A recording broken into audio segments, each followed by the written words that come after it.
বাসলে গাজী মূল্যে শহীদ পয়েন্টে কথা বলবো, নির্ভেজাল পিওর অথরিটি কথাই বলবো এখানে। হ্যাঁ, আমি কাফির কথাই বলছি। কাফির আজ বাড়িতে আগুন, কাফির বাড়ি আজ আগুনে শেষ হয়ে গিয়েছে। কিন্তু কেন, কি কারণে? কি 5 আগস্টের আগে, জুলাই আগস্টে সেই আন্দোলন করেছে বলে, নাকি ধানমন্ডি 32-এ সে ফ্রন্টে সামনে ছিলেন আগুন লাগানোর জন্য বা ভাঙচুর করার জন্য, সেজন্য তার আজকে বাড়ির এ দশা? তার আজ সে মাথা ঠাঁইটা পর্যন্ত নেই, মানে তার বাড়িঘর সব কিছু জ্বালিয়ে পুড়িয়ে দিয়েছে কারা? কাফি বিপ্লবী সরকারের 7 দিনে আলটিমেটাম দিয়েছে।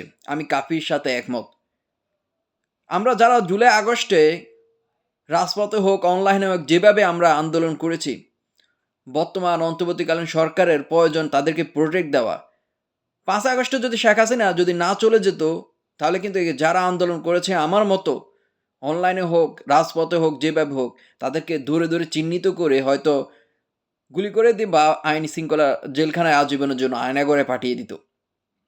আজ কাফির বাড়িতে আগুন, কাল আমার বাড়িতেও লাগতে পারে। আইন শৃঙ্খলা বাহিনীর প্রতি শ্রদ্ধাশীল আমরা সকলেই। অতি দ্রুত কাফির বাড়ির যারা আগুন লাগিয়েছে তাদেরকে আইনের আওতায় আনতেই হবে, তাদেরকে শাস্তি দিতেই হবে। এই সরকারের প্রতি মানুষের আস্থা ফিরিয়ে আনতে হবে। কি করছে এই সরকার? কি করছে সব জনগণ? সবারই একই প্রশ্ন। আলটিমেটলি 7 দিন দিয়েছে কাফি। আমি বলি 7 দিনের আগে যেন এই ঘটনার সুষ্ঠু তদন্ত হয়, নাহলে কাফির সাথে আমিও অনলাইনে আন্দোলনে তার সাথে শরিক হব।